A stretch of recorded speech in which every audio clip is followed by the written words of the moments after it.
పెళ్లి ఫోటోలు అన్ని దొంగ అంటే సిగ్గుపడతారు ఏదో పెళ్లి పెళ్లి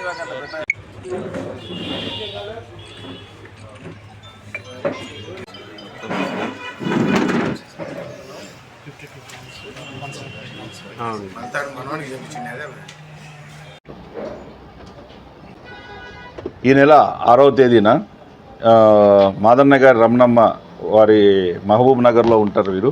వీరి ఇంట్లోన డే హెచ్పి అంటే ఇంకా పగటిపూటన లాక్ బ్రేక్ చేసేసి దొంగతనం జరిగింది.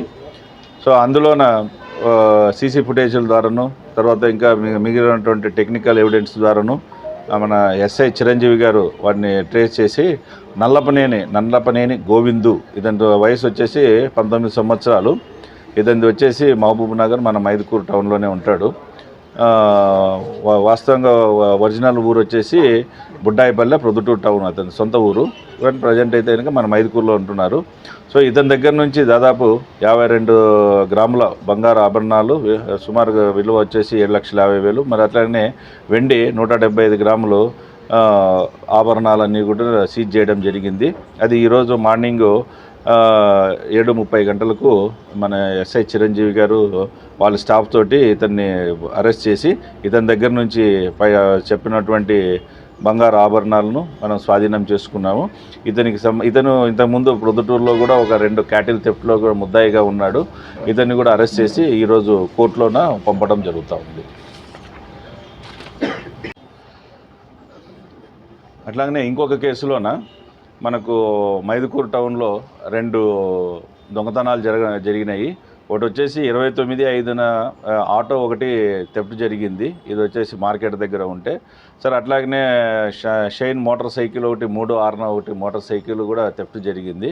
సో వీటిని కూడా మనము ఏదైతే కనుక మైదుకూరు టౌన్లోనే ఏర్పాటు చేసినామో సీసీ ఫుటేజ్లు, సీసీ కెమెరాల ద్వారా మనం తరువుగా విచారిస్తే కనుక ఈ ఆటో ఎవరును కానీ తర్వాత మా మోటార్ సైకిల్ ఎవరు తీసుకుపోయింది అంటే ట్రాక్ చేసి ఇడగొట్టు రాఘవేంద్ర అనే వ్యక్తిని గురించి మనం ఐడెంటిఫై చేయడం జరిగింది.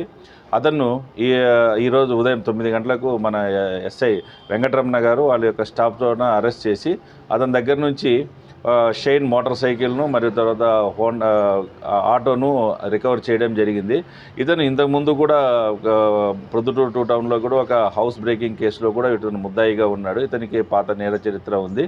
ఇతని మీద సస్పెక్ట్ షీట్ కూడా ఉంది. సో ఇతన్ని కూడా అరెస్ట్ చేసి ఇతను కోర్టుకు పంపిస్తూ ఉన్నాము.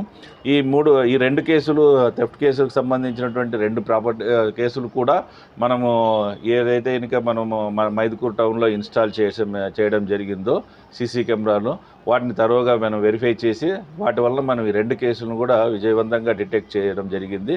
ఈ డిటెక్ట్ చేసినటువంటి మన టీంకు అంటే ఒక కేసు వచ్చేసి ఎస్ఐ వెంకటరమణను, ఒక కేసు వచ్చేసి ఎస్ఐ చిరంజీవి వాళ్ళని లీడ్ చేసినటువంటి మన ఇన్స్పెక్టర్ రమణారెడ్డిని కూడా నేను ఈ సందర్భంగా అభినందిస్తున్నాను.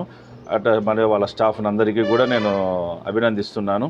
సో ఈ రకంగా మనము మిగతా చోట్ల కూడా ఇంపార్టెంట్ టౌన్లలో కూడా మనం సీసీ కెమెరాలు ఇవన్నీ ఏర్పాటు చేసుకుంటే కనుక మనకి ప్రాపర్టీ అఫెన్సులు కానీ లేకపోతే ఇంకా అదర్ ఏదైతే నేరాలు అన్నటువంటివి కూడా మనము ఎఫెక్టివ్గా మనం కంట్రోల్ చేయగలుగుతాము.